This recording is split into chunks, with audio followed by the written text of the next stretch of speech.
안녕하세요. 형사전문 김서정 변호사입니다. 오늘은 제가 최근에 변론했던 1심에서 집행유예 선고를 받은 중강제추행 방실 침입 사건에 대해서 말씀드리는 시간을 갖도록 하겠습니다.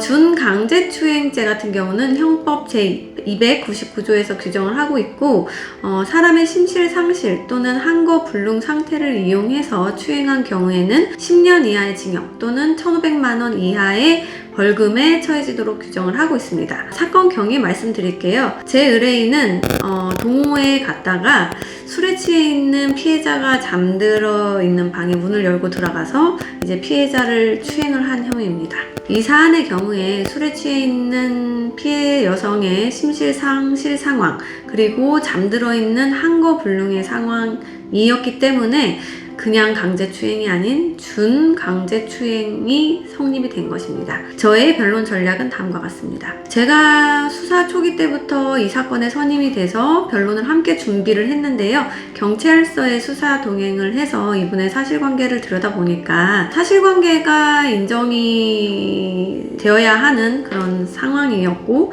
문제는 서로가 술에 취한 상태였기 때문에 아주 구체적인 상황에 대해서는 애매한 기억이 안 나는 부분이 있었습니다. 그렇지만 사소한 사실관계를 다투기보다는 큰 틀에서는 범행 사실에 대해서 인정을 하고, 제 의뢰인이 초범이기 때문에 재범의 우려가 없다는 점에 대한 믿음, 그리고 피해자로부터 용서를 받기 위한 노력을 하는 데 변론 방향을 맞추었습니다.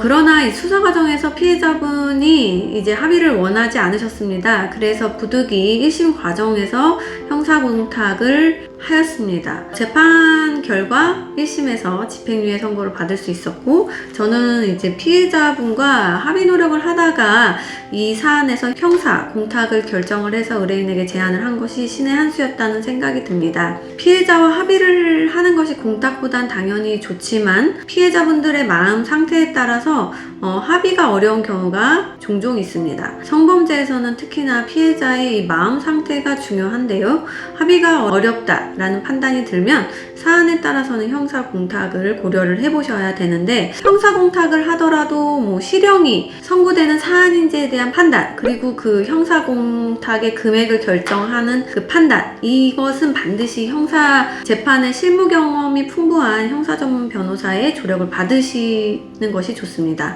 아무리 형사공탁을 하더라도 구속이 될 수밖에 없는 중한 사안인지 아닌지에 대한 변호인의 판단이 중요한데, 본 사건과 같이 구속이냐, 구속을 피할 수 있는 집행유예냐의 기로에 선 이런 사건의 경우에는 변호사의 이 실무적인 판단이 굉장히 중요하고 의뢰인의 운명을 가를 수 있다. 이 점 중요합니다. 전 다음 영상에서 또 찾아뵐게요. 감사합니다.